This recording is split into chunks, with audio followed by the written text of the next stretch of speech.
Here and excited to see all of you. So ladies and gentlemen, please welcome Miss International 2025 fourth runner-up, Binibini Mirna Esguera.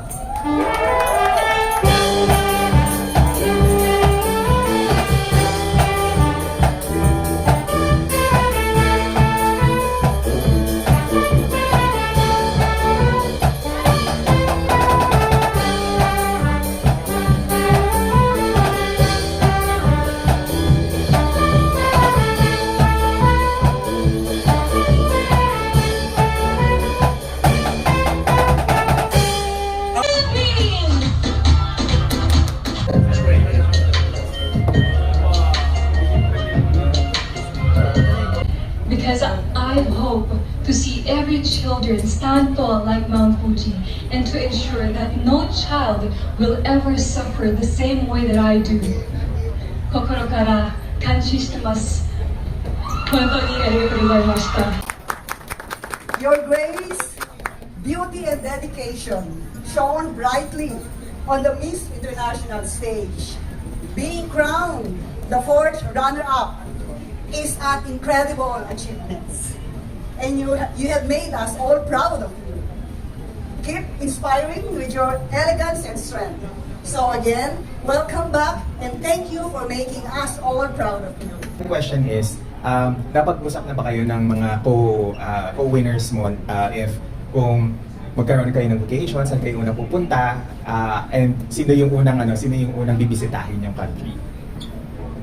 Yes ba, sobrang ang dami naming plano to really maximize our platform now, and we want to visit all the countries, like all the countries in top 5. And Zimbabwe, actually we're planning na. Si Yolanda, she's planning to invite all of us. And I hope that it can happen. And also in Putri, Indonesia, next year, that's on March. So we're planning as well to go there. And here in the Philippines, Catalina will go here for Binibining Pilipinas. And that's going to be in July 5 next year. So I hope that everyone could come and watch and support Binibini pa rin. And ang plano namin ni Catalina is mas early siyang pupunta dito so she can experience the culture, our culture here, and the food, the people, so she can have a lot of stories to tell when for the coronation night of Binibining Pilipinas.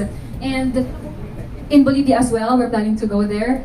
But since the schedule, mas mauuna ang Putri, Indonesia, so I think that's where all of us will meet first, and then in the Philippines. Okay, so since nabanggit na ang travels, earlier this past month, nagkaroon ng issue na you need a certain visa to win a pageant. Did you ever feel that in Miss International, naging hadlang yung pagiging Pilipina mo o pagiging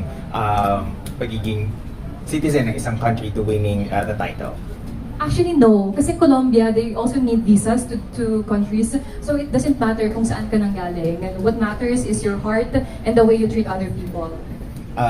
Follow-up question with that. So, you felt that there is equal chances for all in Miss International.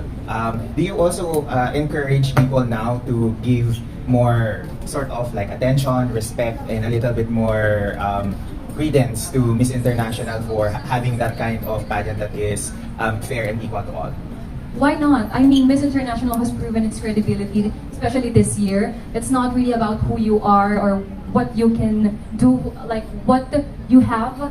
It doesn't matter kung sino ka as a person, kung anong meron ka and what you can, like, based on material things, it doesn't matter.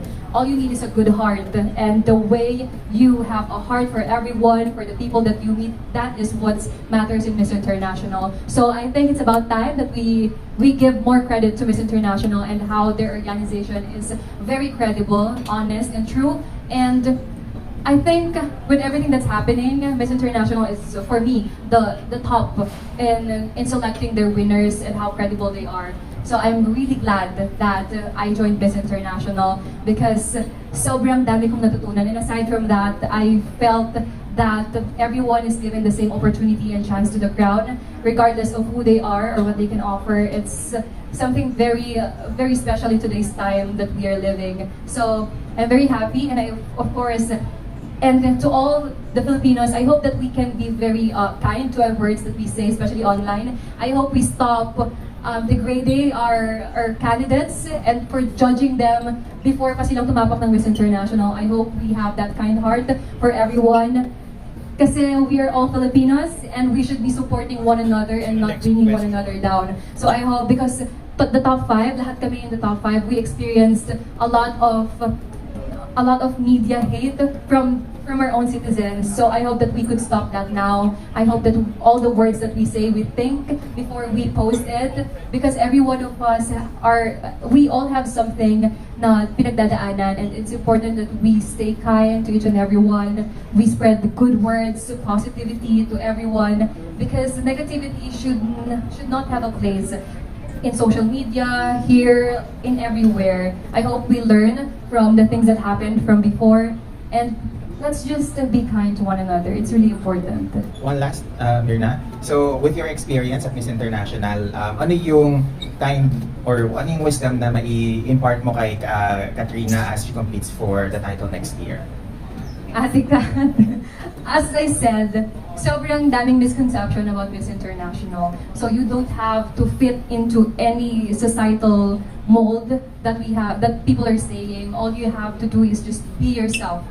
Like, be yourself. If you want to be loud, just be loud. If you want to present yourself differently in terms of your OOTDs, then do that. There's no such thing na kailangan ganito yung gawin mo. And don't listen to what people are saying online. It's your journey. It is you who will enjoy every little bit of moments in Japan. It's going to be you on that stage, not the people that throwing a lot of opinions. It's you, so just be yourself and enjoy, be present, and make a lot of friends as much as possible so you can visit their country. Yeah, so, and a lot more, ate. We're going to have our own date, so I can share all of it to her. Actually, I made a note. Next question. Okay. Hello, good afternoon, Mirna. Kumusta? How are you feeling with your victory press call? I'm feeling great. I'm feeling very grateful to all the people who helped me be here. Tapos, what was the most enjoyable experience mo throughout the entire competition sa Japan? Well, definitely yung time namin to bond with my Miss International sisters.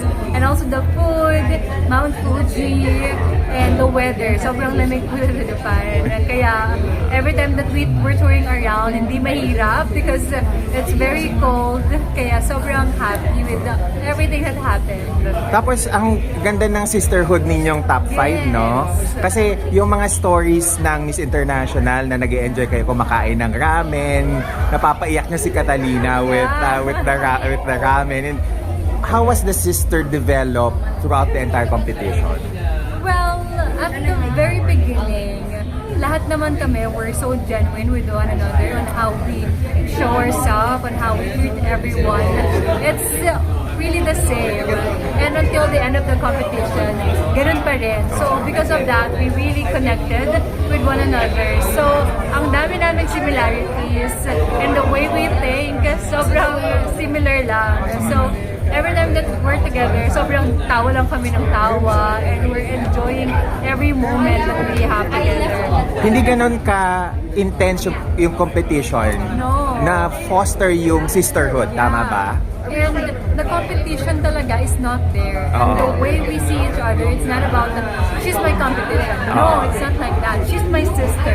It's like that. And we're really the one motivating one another. So I think that also helps. And one of the nice things is lahat kayo parang nag-enjoy lang. Yes. And I think that's the secret to Miss International, to really enjoy lang. Oo. Walang animosity. Wala. No? Wala talaga. Okay. So, do you think that it is because of that na walang intense pressure to win? That is why every one of you excelled better? Yes. And also the organization din kasi, it encourages us to be present in the moment. To never sayangin yung chance namin to be there. And it's about when you're having fun, when you're being true to yourself, when you're just there to really explore the others' traditions and Japan's tradition as well, it will really show on the outside that you're glowing, you're having fun, hindi mabigat yung aura mo. So I think that's also important. Talagang mag-enjoy ka lang, and as much as possible, be present in the moment.